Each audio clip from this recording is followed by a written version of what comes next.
pour ce que l'Esprit veut nous donner ce matin, vous savez, lorsque nous considérons la parole de Dieu dans son ensemble, lorsque nous regardons, entre autres, l'Ancien Testament, où la Bible nous dit que ces choses ont été écrites pour nous servir d'instruction, nous pouvons voir au travers de l'Ancien Testament notre Seigneur Jésus être reflété au travers de maintes choses.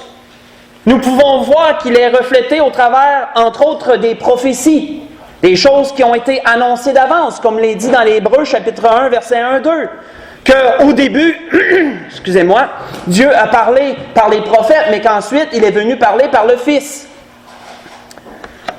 Nous voyons que Dieu, au travers de maintes manières, pour nous aujourd'hui, a révélé son Fils au travers de l'Ancien Testament. De maintes façons, Jésus a été révélé au travers des sacrifices de la loi. Jésus a été révélé au travers de certaines actions qui ont été portées. Nous voyons qu'un jour, notre Seigneur était avec ses disciples, lorsqu'ils allaient leur annoncer les temps à venir, des temps de la grande tribulation pour le peuple juif, des temps de la grande tribulation pour les nations et aussi pour l'Église. Nous voyons qu'il leur a dit, entre autres, que les choses qui arriveraient à eux avant toutes ces choses-là leur serviraient de témoignage. Cela vous arrivera pour que vous serviez de témoignage, disait le Seigneur. Luc 21, verset 13, pour ce verset que j'ai mentionné. Pourquoi qu'ils serviraient de témoignage? Parce qu'au travers de leur vie, au travers de ce qu'ils vivraient, les gens pourraient reconnaître le Seigneur, pourraient reconnaître sa parole, pourraient reconnaître le Seigneur. Ils serviraient de témoignage. Lorsque nous regardons dans l'Ancien Testament, il y a des gens qu'au travers des circonstances qui les entouraient, ont servi de témoignage pour le Seigneur, annonçant le Christ à venir, au travers même de certaines actions qu'ils ont portées. L'Esprit ce matin veut nous diriger dans ces choses au travers de la vie d'un homme. Nous voyons, pour vous donner des exemples de ce que l'Esprit veut nous dépeindre, nous voyons entre autres Joseph. Lorsque nous considérons sa vie, nous voyons qu'il est un peu un type de Christ, un peu une prophétie vivante du Seigneur à venir, comme il a été vendu par ses frères et tout. Des circonstances sont survenues dans sa vie où nous voyons le Seigneur au travers de cela, des portions de la vie du Seigneur. Abraham, entre autres, qui fait appeler le père de la foi, la Bible nous dit qu'au travers de lui, toute une postérité a sorti. Dieu s'est fait un peuple à partir d'un homme. Comme qu'au travers de Jésus-Christ, Dieu s'est fait tout un peuple aussi, lorsque nous voyons au travers de la nouvelle alliance, en son sang, en son sacrifice parfait à la croix. Et nous voyons Moïse, entre autres, qui a dit dans le désert, lorsqu'il parlait au peuple, il dit « Un jour viendra un prophète comme moi, vous l'écouterez ». Comme Moïse a été un enseignant pour la maison de Dieu, comme un prophète et un guide, le Seigneur aussi le serait à venir pour son peuple. Voyons-nous qu'au travers de ces hommes, leur fonction, ce que Dieu leur avait donné, parfois certaines portions de leur vie reflétaient ce que Jésus allait être dans l'avenir, ce qu'il allait faire également. Il y a un homme aussi dans sa vie qui rend témoignage de cela, et son exemple n'est pas souvent mentionné. Nous allons parler de Samson ce matin. Au travers de la vie de Samson, il y a maintes choses que nous pouvons ressortir qui témoignaient du Seigneur à venir. Et c'est dans cette pensée que l'Esprit veut nous diriger. Je vous inviterai à tourner dans les Juges, chapitre 13. Dans le livre des Juges, au chapitre 13, nous allons lire du verset 1 au verset 5 pour commencer.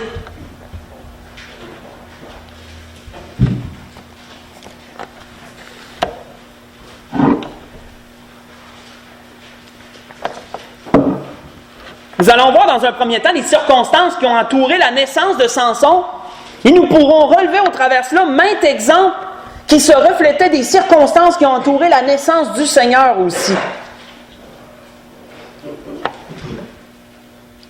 Nous voyons, Juges, chapitre 13, du verset 1 au verset 5, « Les enfants d'Israël firent encore ce qui déplaît à l'Éternel. Et l'Éternel les livra entre les mains des Philistins pendant 40 ans. Il y avait un homme de Tsoréa, de la famille des Danites, qui s'appelait Manoach. Sa femme était stérile et n'enfantait pas. L'ange de l'Éternel apparut à la femme et lui dit, « Voici, tu es stérile, tu n'as point d'enfant. Tu deviendras enceinte et tu enfanteras un fils. Maintenant, prends bien garde, ne bois ni vin, ni liqueur forte et ne mange rien d'impur. « 'Car tu vas devenir enceinte et tu enfanteras un fils. Maintenant, prends bien garde, ne bois ni vin, ni liqueur forte et ne mange rien d'impur. » 'Car tu vas devenir enceinte et tu enfanteras un fils. » 'Car tu vas devenir enceinte et tu enfanteras un fils. » 'Car tu vas devenir enceinte et tu enfanteras un fils. » Nous allons je pourrais finir le verset 5. Le rasoir ne passera point sur sa tête parce que cet enfant sera consacré à Dieu dès le ventre de sa mère. Et ce sera lui qui commencera à délivrer Israël de la main des Philistins. Nous voyons au travers de ces 5 versets plusieurs choses qui témoignent de la venue du Seigneur et de la façon que le Seigneur est venu au monde. Et c'est grand lorsque nous considérons toutes ces petites choses. Nous voyons vraiment qu'il nous est dit au verset 1 qu'à ce temps-là, ils étaient sous la domination des Philistins, qui nous est dit dans le verset 1. Pendant 40 ans, l'Éternel a permis que les Philistins, dans le temps des juges, dominent sur eux. Et c'est dans ces circonstances que Samson est venu au monde. Nous voyons que notre Seigneur, les circonstances qui entouraient sa naissance étaient très similaires. Le peuple était sous la domination des Romains, eux aussi, à l'époque.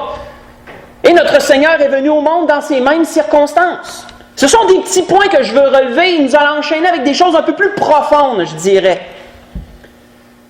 Vous pouvez voir ça dans Luc 2, verset 1. Je vais vous donner beaucoup de petits versets si vous voulez aller rechercher, retirer tout ce que je vous donne.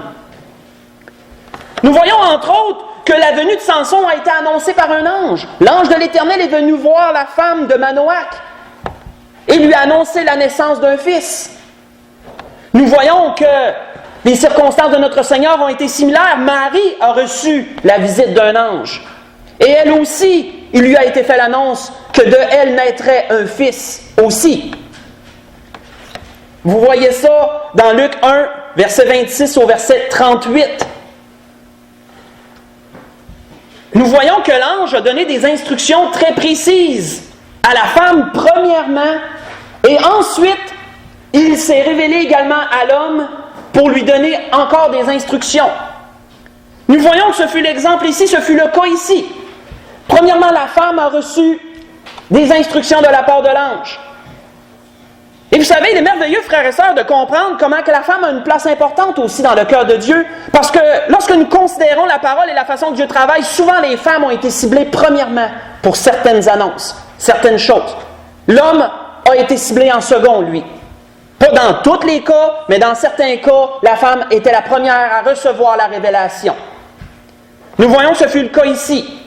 Manoach, nous voyons au verset 8, Manoach fit cette prière à l'Éternel. « Ah Seigneur, que l'homme de Dieu que tu as envoyé vienne encore vers nous et qu'il nous enseigne ce que nous devons faire pour l'enfant qui naîtra. » Manoach désirait lui aussi recevoir la révélation que sa femme avait reçue. Nous voyons que dans les circonstances qui entourent notre Seigneur, il en fut de même. Premièrement, Marie a reçu la révélation, mais ensuite, Joseph, qui aussi se posait des questions et que lui aussi voulait savoir ce qu'il devait faire, a reçu par la suite la révélation de l'ange, tout comme la femme de Manoach et lui-même. Vous voyez ça dans Matthieu 1, verset 18 au verset 24. Nous voyons que souvent, Dieu, dans son plan, s'est servi des premiers-nés. Lorsque nous analysons tous des petits points comme ça, frères et sœurs, nous pouvons retirer une grande compréhension de comment Dieu travaille. Souvent, Dieu s'est servi des premiers-nés dans son plan. Regardez Isaac, premier-né de Sarah. Considérons pas la femme qu'il a eue, la concubine qu'il a eue, que Sarah avait amenée vers lui. Considérons Sarah, le fils de la promesse, son premier-né. Nous voyons qu'il en est ainsi aussi pour d'autres, au travers des Écritures. Jésus fut le premier-né de Marie, premier fils qu'elle a enfanté. La femme de Manoach était stérile, ce fut son premier-né, elle aussi. Nous voyons, entre autres, que tous deux étaient consacrés à Dieu dès le ventre de leur mère. Dans ce temps-là, il y avait une consécration spéciale qui était le vœu de Nazaréa. De Naziréa. Le vœu de Naziréa. Si vous voulez aller lire sur ces choses, pour aller voir ça dans Nombre, chapitre 6, ça vous décrit, selon la loi, c'est quoi le vœu de Naziréa. Certaines choses physiques qui devaient être faites. Les cheveux ne devaient pas être coupés, jamais. Ils ne pouvaient pas consommer aucun produit qui venait de la vigne, ni vin, ni raisin, rien qui venait de la vigne. Il y avait certaines observations qu'ils devaient suivre lorsqu'ils étaient sous ce vœu, et ce vœu était une consécration à l'Éternel. Certains se sont consacrés dans ce vœu au cours de leur vie, dans l'Ancien Testament, le plus souvent. Mais certains furent consacrés dès le ventre de leur mère dans ce sens. Vous voyez entre autres Samuel, le jeune Samuel, était lui aussi consacré de la même façon. Vous pouvez aller voir ça dans 1 Samuel 1, je crois, lorsque Anne a reçu la révélation qu'elle allait avoir un fils. C'était dans le même sens. Il serait consacré à l'Éternel dès sa jeunesse. Nous voyons que Samson, lui, l'a été aussi, au travers du vœu de Naziréa, excusez-moi. Notre Seigneur, lui aussi, a été consacré dès sa naissance. Nous savons à cause de quoi?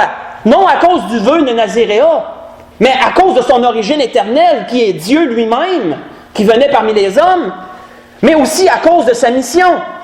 Et nous voyons, lorsque lui-même dit dans la parole, Jésus leur dit, « Ma nourriture est de faire la volonté de celui qui m'a envoyé et d'accomplir son œuvre. » Vous voyez ça dans Jean 4, verset 34.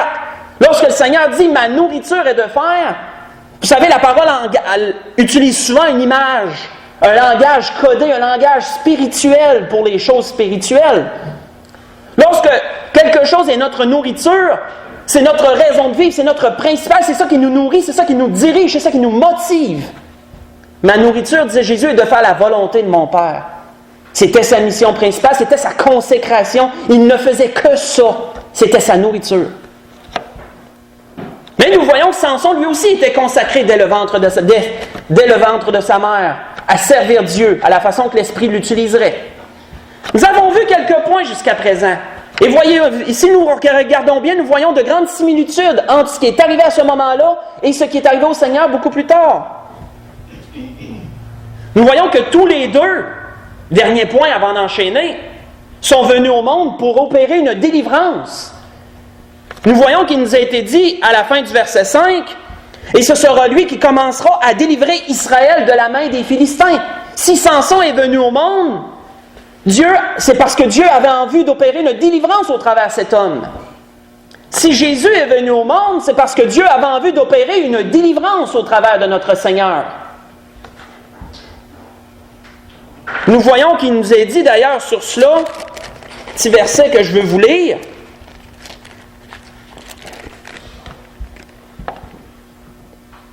Lorsque l'ange a parlé à Marie, il lui a dit, elle enfantera un fils, tu lui donneras le nom de Jésus, c'est lui qui sauvera son peuple de ses péchés. C'est lui qui opérera la délivrance, que nous pourrions dire. Vous voyez ça dans Matthieu 1, verset 21. Nous voyons que l'apôtre Paul a enchaîné beaucoup plus tard lorsqu'il a parlé à Timothée. Il lui a parlé de cette même délivrance, mais envers tous les pécheurs, qu'il disait, dont je suis le premier, disait l'apôtre Paul à Timothée. 1 Timothée 1, verset 15. Donc, nous avons vu jusqu'à présent que dès la naissance de ce jeune homme, de cet homme, Samson qui deviendrait une légende parmi le peuple,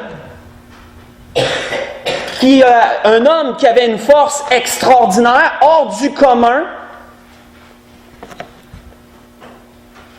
Nous voyons, frères et sœurs, que sa venue au monde reflétait bien des choses que notre Seigneur aussi a vécues plus tard dans sa venue au monde à lui. Mais enchaînons parce qu'il y a des choses que Samson a vécues et qu'il a fait, qui témoignaient, qui portaient de grands témoignages sur ce que le Seigneur ferait aussi dans l'avenir. Tournons dans Juges 14. Nous allons lire versets 5 et verset 6 du livre des Juges, chapitre 14. Nous voyons qu'un jour, Samson a porté ses yeux vers une femme étrangère, vers une femme des Philistins. Ses parents lui ont dit, « Pourquoi tu fais ça? Tourne tes yeux vers les femmes de ton peuple à la place. » Mais Samson a tenu tête, il a dit, « Non, moi j'aime celle-là, c'est vers celle-là que je veux aller. » Nous voyons qu'en chemin, lorsqu'il allait pour rencontrer cette femme et pour la faire sa promise, pour faire d'elle sa promise, nous voyons qu'il lui est arrivé un événement particulier. Vous voyez ça dans Juges 14, nous allons lire à partir du verset 5. Samson descendit avec son père et sa mère à Timna. Lorsqu'ils arrivèrent aux vignes de Timna, voici un jeune lion rugissant vint à sa rencontre. L'Esprit de l'Éternel saisit Samson. Et sans avoir rien à la main, Samson déchira le lion comme on déchire un chevreau. Il ne dit point à son père et à sa mère qu'il avait fait ce qu'il avait fait. Nous allons arrêter là. Nous voyons qu'autrefois, lorsqu'ils opéraient un peu pour les sacrifices, entre autres, Il commençait un peu par ouvrir le ventre du chevreau et ensuite il terminait à main nue, il déchirait le chevreau. C'est une expression. Nous voyons que Samson a fait la même affaire avec un lion ici. Il a déchiré le lion comme on déchire un chevreau. Il l'a ouvert à main nue. L'a tué à main nue, l'a ouvert à main nue. Nous voyons que lorsque l'esprit possédait quelqu'un, excusez-moi le terme, venait sur quelqu'un, saisissait quelqu'un dans l'Ancien Testament, il pouvait faire des actes hors du commun, des choses extraordinaires. Vous pouvez voir entre autres que David, beaucoup plus tard, a fait la même chose ou similaire à cela avec les ours et les lions qu'il disait lui-même. Vous voyez ça dans 1 Samuel 17, verset 34 au verset 36. Mais cet événement-là, qui est arrivé au cours de la vie de Samson, a donné naissance à une énigme qu'un jour Samson a posée, un peu plus tard, que Samson a posée aux conviés de son mariage lorsqu'il s'est marié avec sa fameuse femme des Philistins. Cette énigme était portée directement sur l'expérience qu'il avait eue avec l'Esprit de Dieu à ce moment-là, avec le lion qui était venu à sa rencontre. Cette énigme, nous la trouvons au verset 14, et nous allons la lire, et l'Esprit veut l'expliquer parce qu'elle a une grande profondeur spirituelle à comprendre. Nous voyons qu'il est dit, et il leur dit, « De celui qui mange est sorti ce qui se mange. » Donc, du lion qui mange de la chair est sorti ce qui se mange. Et du fort est sorti le doux. Et nous voyons qu'ils n'ont pas pu expliquer cette énigme-là. Nous n'irons pas dans la compréhension, dans ce qui entoure, les circonstances qui entourent, nous allons nous concentrer sur l'énigme. Parce que l'énigme a une profondeur spirituelle que l'Esprit veut révéler. L'énigme, frères et sœurs, est une prophétie directe sur ce que Dieu serait capable de faire avec le cœur d'une personne. Et nous allons voir comment cela s'applique à l'énigme, comment Dieu peut travailler dans le cœur d'une personne et faire ce qu'il est écrit dans Ézéchiel, « Je leur donnerai un même cœur, je mettrai en vous un esprit nouveau, j'ôterai de leur corps leur cœur de pierre et je leur donnerai un cœur de chair. » Comment Dieu, par Jésus, par son Fils, a pu transformer le cœur des gens et les rendre nouveaux. Faire d'eux des personnes différentes de leur nature qu'ils avaient. Pour qu'est-ce qui est d'Ézéchiel, vous voyez ça dans Ézéchiel 11, verset 19. Mais comment pouvons-nous comprendre cela au travers de cette énigme que Samson a posée? Nous allons l'analyser par les bout par bout. Nous voyons premièrement qu'il est dit de celui qui mange. Nous devons comprendre qu'est-ce que ça veut dire spirituellement lorsque nous mangeons quelque chose et même de la façon que nous le mangeons. De celui qui mange. Spirituellement, lorsque nous mangeons quelque chose, c'est que nous dominons sur la chose en question. Et même de la façon que nous mangeons, nous allons soit persécuter ou détruire. Voyons entre autres le Seigneur dire un jour aux scribes et aux pharisiens, « Vous dévorez les maisons des veuves, et vous faites pour l'apparence de longues prières. Cela sera retenu contre vous. Vous serez jugés plus sévèrement à cause de cela. » Mais regardons de la façon que le Seigneur a parlé. Par prophétie, par langage spirituel, vous dévorez la maison des veuves. Veut dire quoi? Vous arrachez, vous dominez sur les veuves, vous leur arrachez leurs biens avec avidité. Vous dévorez. Nous voyons qu'un jour, Daniel, et là je vous remporte dans le temps, a reçu une grande prophétie à propos de 4 animaux. Nous voyons que pour les 3 premiers animaux, nous ne sauterons pas cette portion. Mais pour le dernier animal qui lui avait été montré, voici ce qu'il est dit, ça va toujours, gardez toujours dans votre esprit l'image de l'énigme, de celui qui mange. Comprenons premièrement ce sens. Il est dit à propos de ce 4e animal, « Après cela, disait Daniel, je regardais pendant mes visions nocturnes, et voici, il y avait un 4e animal, terrible, épouvantable et extraordinairement fort. Il avait de grandes dents de fer, il mangeait, brisait et foulait aux pieds ce qui restait. Il était différent de tous les animaux précédents. » Nous voyons qu'ensuite il a voulu comprendre qu'est-ce que ça voulait dire ce 4e animal-là, qu'est-ce qu'il représentait. Écoutons ce qui est dit. « Ensuite, je désirais savoir la vérité sur le 4e animal, qui était différent de tous les autres, extrêmement terrible, qui avait des dents de fer, des ongles d'airain, qui mangeait, brisait et foulait aux pieds ce qui restait. » Ce que je vous ai lu, Daniel chapitre 7, je vous ai lu le verset 7 et le verset 19. Mais voyons-nous que Daniel avait reçu une révélation et les mots sont similaires. L'animal dévorait, mangeait, il détruisait. Pensez seulement lorsque le lion mange quelque chose. Il ne mange pas avec délicatesse lorsqu'il mange une proie. Il la déchire, il la dévore littéralement. Donc de celui qui mange, de celui qui persécute, de celui qui opprime et qui domine, est sorti ce qui se mange. Lorsque nous regardons selon la parole ce qui se mange, c'est ce qui soutient, ce qui nourrit et même ce qui peut nous sauver. Nous voyons que le Seigneur a dit ceci un jour. À propos de cela,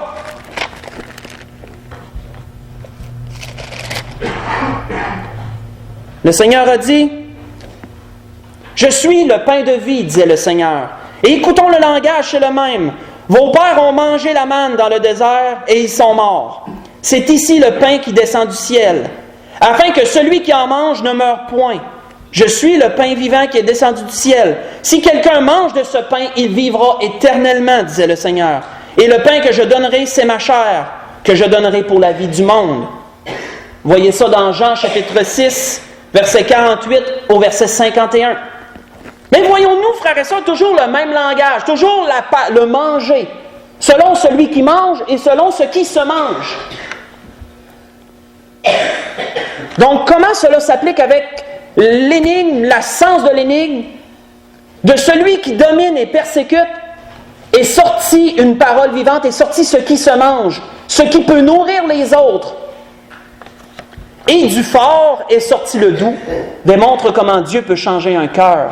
Et comment Dieu peut faire produire d'un cœur qui est dur, d'un cœur qui est sévère, d'un cœur qui persécute, comment il peut produire quelque chose de doux, comment il peut produire quelque chose de bon. Cette énigme, frères et sœurs, est une révélation de ce que Dieu fait dans le cœur d'un non-croyant lorsqu'il l'amène au Seigneur. Grande profondeur, vous savez, lorsqu'on le comprend dans tout son sens. De celui qui mange est sorti ce qui se mange, et du fort est sorti le doux. Nous voyons entre autres que Salomon disait dans les Proverbes, « Les paroles agréables sont comme un rayon de miel, douces pour l'homme et salutaires pour le corps. » Vous voyez ça dans Proverbes chapitre 16, verset 24. Pourquoi? Parce que Samson, lorsqu'il était repassé plus tard et qu'il avait vu la carcasse de ce lion, avait vu des abeilles dans son cadavre qui avaient fait des rayons. Et du miel coulait de là. Il a pris du miel du cadavre du lion, il en a mangé pour se fortifier. Et il en a amené, il en a donné aussi à ses parents. C'est quelque chose qui est incroyable et qui s'est fait par l'Esprit parce que les abeilles choisissent toujours avec soin où est-ce qu'elles vont faire leur nid, entre parenthèses, entre guillemets, où est-ce qu'elles vont produire le miel et tout. Ils ne feront jamais ça dans le cadavre d'un animal. C'est contre nature. Nous voyons que ces choses étaient dirigées par l'Esprit pour une raison particulière. Et de cela est née une énigme qui révèle beaucoup de choses plus tard, lorsque nous la comprenons. Nous voyons, entre autres, si vous voulez lire pendant la semaine, que l'apôtre Paul est un exemple vivant de cette énigme-là et de ce qu'elle représente. Vous pourrez voir ça dans Galates chapitre 1, verset 22 au verset 23, où ils ont entendu dire que celui qui persécutait autrefois, maintenant annonce la parole qu'il s'efforçait de persécuter. De celui qui mangeait est sorti ce qui se mange. Et de celui qui est fort est sorti ce qui est doux. L'apôtre Paul a dit à Timothée, 1 Timothée 1, verset 13, qu'autrefois il était un blasphémateur, un persécuteur, un homme violent. Et nous savons que lorsque nous lisons les écrits de l'apôtre Paul, il n'y avait pas plus doux que lui. Mais qui a produit cela? C'est exactement le sens de l'énigme que nous avons vu ici. Du fort est sorti le doux, et de celui qui mange est sorti ce qui se mange. Grandeur de ce que Dieu peut faire dans le cœur des gens. La puissance de Dieu, frères et sœurs, opère des miracles et des choses là où l'homme ne peut pas aller. Là où l'homme ne peut pas toucher, Dieu lui va. Et Dieu parle. Et Dieu accomplit de grandes choses. Mais voyons un autre exploit que Samson a fait. Voyons une autre chose. Dans Juges chapitre 16, nous allons lire le verset 3. Dans Juges chapitre 16, nous allons lire le verset 3. Pour vous mettre dans le contexte, un peu plus tard, Samson était dans une certaine ville. Les Philistins ont entouré la ville. Ils se sont dit, il ne sortira pas de là. Ils ont fermé les portes, ils ont barricadé. Vous savez, autrefois, les villes étaient fortifiées. Il y avait de grandes murailles qui entouraient les villes pour les préserver des attaquants extérieurs. Et il y avait de grandes portes à ces murailles-là. Et ces portes-là étaient énormes, gigantesques, barrées avec des grands bardeaux de fer, avec des verrous de fer et des grandes barres de fer ou de bois, parfois, qui étaient glissées pour empêcher les portes d'être ouvertes. Ça prenait des hommes, ça prenait comme 2, 3, 4 hommes pour lever ces barres-là et ouvrir ces portes-là. Les portes avaient été fermées pour que Samson reste prisonnier dans la ville et ainsi il pourrait le saisir le lendemain. Il savait où il était. Les Philistins en voulaient à sa vie. Nous voyons qu'à ce moment-là, chapitre 16, verset 3, Samson a opéré un grand prodige et ça allait être un très grand témoignage de ce que le Seigneur allait faire lui aussi. Nous voyons qu'il est dit: Samson demeura couché jusqu'à minuit. Vers minuit, il se leva. Il saisit les battants de la porte de la ville et les 2 poteaux, les arracha avec la barre, les mit sur son épaule et les porta sur le sommet de la montagne qui est en face d'Hébron. Un acte indescriptible de pouvoir arracher des portes que des hommes, ça prenait 3-4 juste pour les ouvrir, des cas de les arracher, de les mettre sur son épaule et de les amener sur le top d'une montagne, excusez l'anglicisme, sur le sommet d'une montagne à main nue, faire tout ça à main nue sans outils. Mais qu'est-ce que cela voulait dire? Nous devons premièrement comprendre le sens de la porte et l'importance qu'elle avait dans l'Ancien Testament. La porte dans l'Ancien Testament est un endroit particulier. C'est un endroit où beaucoup de choses se faisaient. La porte dans l'Ancien Testament, c'est un endroit où certaines transactions se faisaient, où il y avait parfois certains marchés qui s'opéraient entre 2 personnes. L'Assemblée des Anciens siégeait souvent à la porte de la ville. Lorsque quelqu'un avait un litige avec un autre, il se rendait à la porte de la ville et c'est là que tout se jugeait. Les Anciens étaient ensemble là. Vous pouvez voir ça dans Ruth chapitre 4, lorsque Boaz a voulu acheter, il a voulu prendre Ruth, la Moabite, pour femme, et tout ce qui lui appartenait à son défunt mari. Il a fait la transaction aux portes de la ville. Nous voyons qu'il nous est dit ailleurs dans la parole qu'aux portes de la ville, parfois certains sacrifices s'opéraient. Lorsqu'on n'était pas à Jérusalem, lorsqu'on était ailleurs dans des petites villes, parfois un sacrifice offert à l'Éternel pouvait s'opérer à la porte de la ville. Mais nous voyons que les portes aussi symbolisaient quelque chose. Il a été dit dans la parole, dans la Genèse, une promesse qui avait été faite à Abraham. Il avait été dit « Et ta postérité possédera la porte de ses ennemis ». Vous voyez ça dans Genèse, chapitre 22, verset 17. Une promesse qui avait été faite à Abraham, qui s'est répercutée aussi plus tard dans Genèse 24, verset 60, les mêmes paroles. « Ta postérité possédera la porte de ses ennemis ». Qu'est-ce que ça veut dire? La victoire. Ta postérité aura la victoire sur ses ennemis. Elle possédera la porte de ses ennemis. Parce que pour eux, si tu possédais la porte, tu contrôlais toute la ville. Si tu avais la porte, tu avais la ville. Qu'est-ce que ça représente, frères et sœurs, ça? Qu'est-ce que ça représente, ce que Samson a fait? Et pourquoi les portes spécifiquement?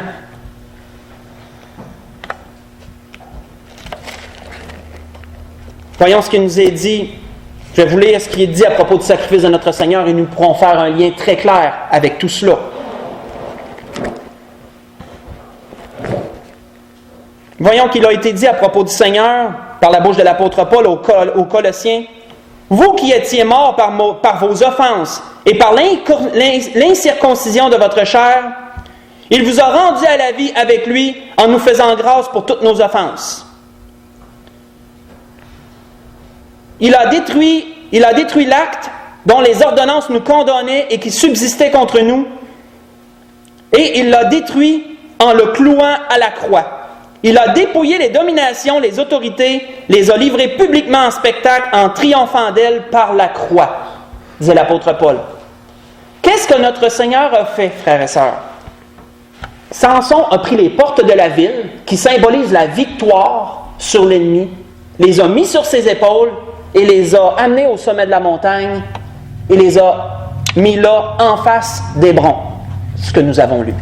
Notre Seigneur, qui nous est dit, dans Jean 19, versets 17 à 20, a porté sa croix jusqu'au sommet du mont Golgotha et a été crucifié en face de Jérusalem. Voyez-vous un peu le lien? Les portes symbolisent la victoire. Qu'est-ce que la Bible nous dit? que par la croix, Christ a triomphé sur Satan, il a triomphé du péché, il a eu la victoire sur le malin par la croix. Samson a pris des portes, les a amenés sur le sommet d'une montagne, les a mis en face d'Hébron. Le Seigneur a pris la croix, l'a amené sur le sommet de la montagne et il a été crucifié en face de Jérusalem. Voyez-vous le lien? Et voyons-nous la grandeur de ce que cela représente, la victoire de Christ sur Satan, par la croix, parce qu'il n'aurait pas pu en être autrement que par la croix. Nous voyons que l'apôtre Paul l'avait expliqué ça aux Galatiens, que la croix pour les Juifs symbolisait la malédiction, celui qui était crucifié était maudit. Lorsque Christ a été crucifié sur la croix, c'était premièrement quoi qui était crucifié? C'était les péchés qu'on portait. Ça symbolise le serpent d'airain, ça que Moïse parlait dans Jean 3. Lorsque le serpent a été élevé dans le désert sur une perche, qu'est-ce que le serpent représente? Il ne représente pas Christ, le serpent, il représente le péché que Christ portait sur lui. C'est ce qu'Ésaïe nous disait dans Ésaïe 53, il a porté nos iniquités sur ses épaules. Qu'est-ce qu'il nous a dit? Il a porté ça, il a amené ça à la croix, il a cloué ça à la croix. Qu'est-ce qui a été maudit à la croix?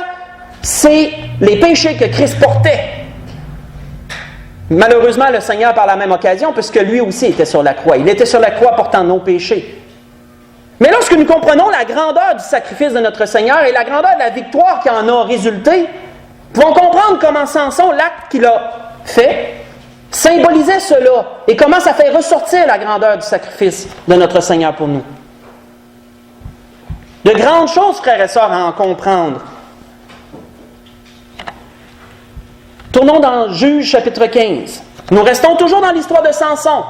Nous avons vu jusqu'à présent deux grandes délivrances, deux grandes choses que l'Éternel a opérées au travers de Samson, deux grands miracles qu'il a opérés au travers de lui par son esprit, et comment que cela pour nous aujourd'hui est instructif, symbolique de ce que le Seigneur a fait pour nous. Voyons à ce temps une grande délivrance que Dieu a opérée pour Samson. Nous voyons ça dans Juges chapitre 15 à partir du verset 18. Pour vous mettre dans le contexte, Samson avait tué 1000 Philistins avec une mâchoire d'âne. Les Philistins étaient venus pour s'emparer de lui. Il a pris une mâchoire d'âne qu'il a trouvée par terre, a tué 1000 Philistins avec une mâchoire, à main nue, sans aucune autre arme. Nous voyons que par la suite, il s'en est allé et il avait soif, et cette soif était telle qu'il défaillait, il s'en allait vers la mort. Nous voyons qu'il nous est dit au verset 18 de Juges chapitre 15, « Pressé par la soif, il invoqua l'Éternel et dit, « C'est toi qui as permis par la main de ton serviteur cette grande délivrance. Maintenant mourrai-je de soif et tomberai-je entre les mains des incirconcis? » Dieu fendit la cavité du rocher qui est à l'échi, et il en sortit de l'eau. Sans son but, son esprit se ranima, et il reprit vie. C'est là qu'on a appelé cette source Encoré. Encoré qui veut dire la source de celui qui invoque, parce qu'invoquer veut dire appeler à l'aide. Samson était dans une détresse, il avait besoin d'aide. Il a invoqué, il a appelé Dieu à l'aide. Dieu a fendu la cavité du rocher, de l'eau en a coulé, et ainsi Samson a bu et il a repris vigueur. Nous savons, frères et sœurs, que la grande délivrance que Dieu a opérée pour Samson à ce moment-là, Dieu l'avait déjà fait dans le désert à 2 reprises pour le peuple juif. Si vous voulez aller lire ces choses, voyez ça dans Exode chapitre 17, verset 3 au verset 7. Parle au rocher. Frappe le rocher premièrement, le Seigneur avait dit oui. Frappe-le premièrement. Il l'a frappé, de l'eau en a sorti. Symbolisait quoi? Le rocher symbolise Christ, comme nous le savons. Le frapper symbolise le sacrifice qu'il opérerait pour nous. Comment il serait frappé de la part des méchants, comment il serait persécuté et qu'il souffrirait pour nous. C'est cela que symbolisait frapper le rocher. De l'eau en a coulé. Pourquoi? Parce que du sacrifice de Jésus est sortie la vie éternelle pour tous les hommes, qui nous est dit.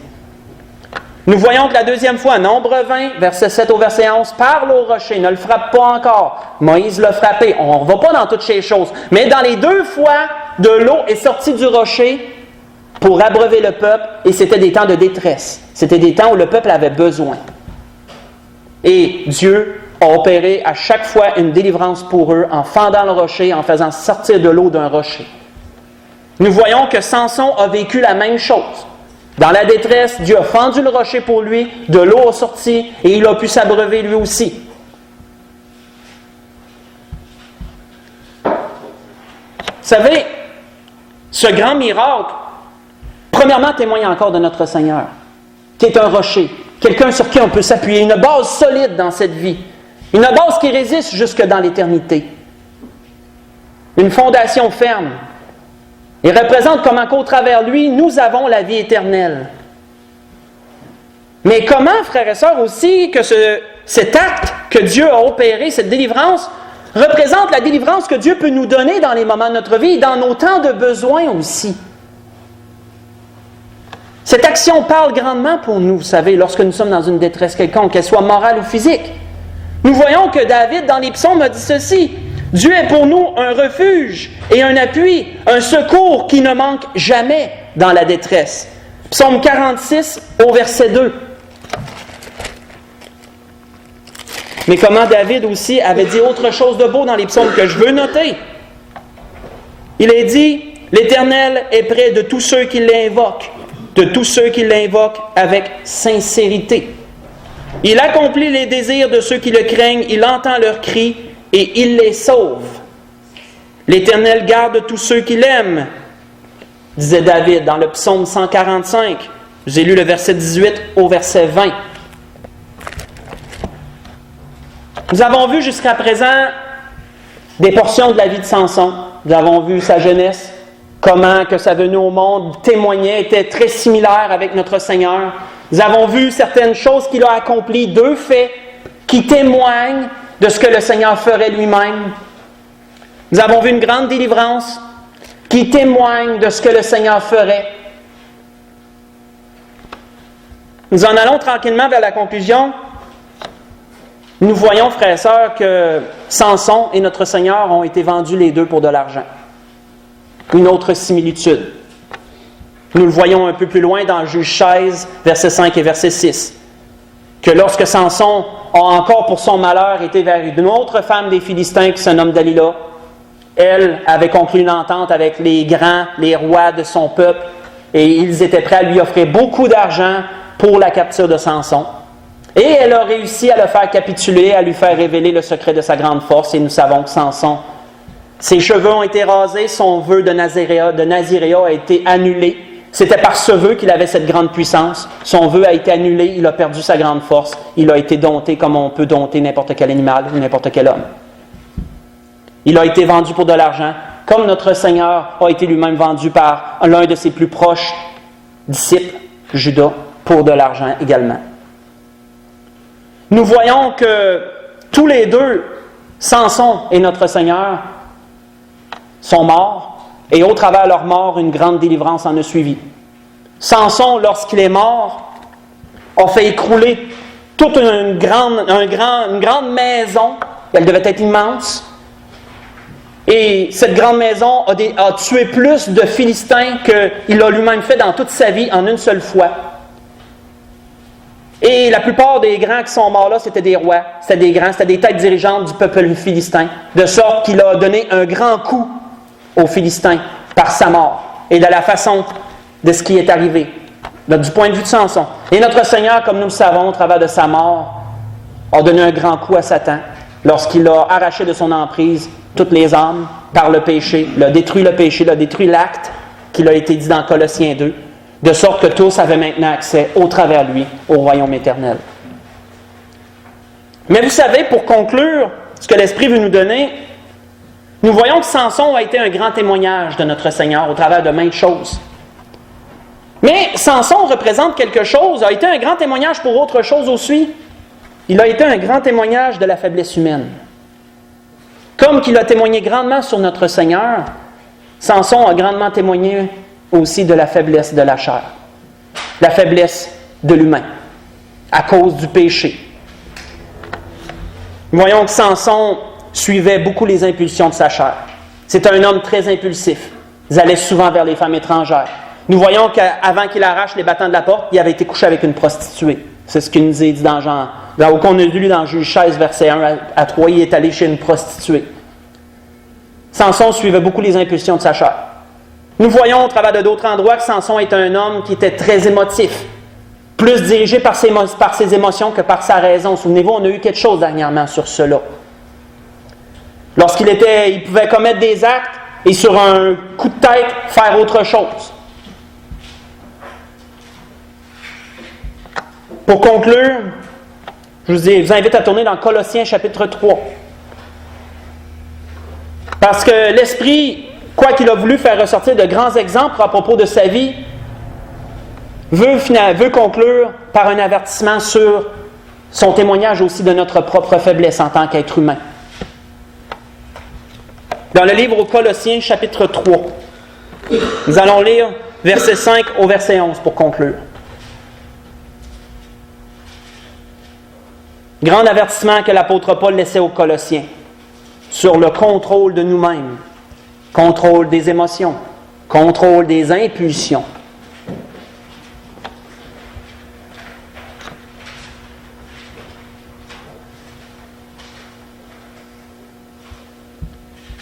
Voyons l'apôtre Paul dire, Colossiens, chapitre 3, verset 5. « Faites donc mourir ce qui est dans vos membres, ce qui est très terrestre, l'impudicité, l'impureté, les passions, les mauvais désirs, la cupidité qui est une idolâtrie. C'est à cause de ces choses que la colère de Dieu vient sur les fils de la rébellion. » Nous avons vu qu'au travers de toutes les époques, lorsque ces choses ont prédominé sur les fruits de l'esprit, sur l'amour, la joie, la paix, cela a attisé la colère de Dieu. Et un jour, Dieu a fléchi. Nous voyons que ce qui a amené le déluge, c'était la méchanceté de la nation. À quel point elle était devenue pécheresse. Et où toutes ces choses pouvaient sûrement se retrouver en elle. Dieu a fait amener le déluge.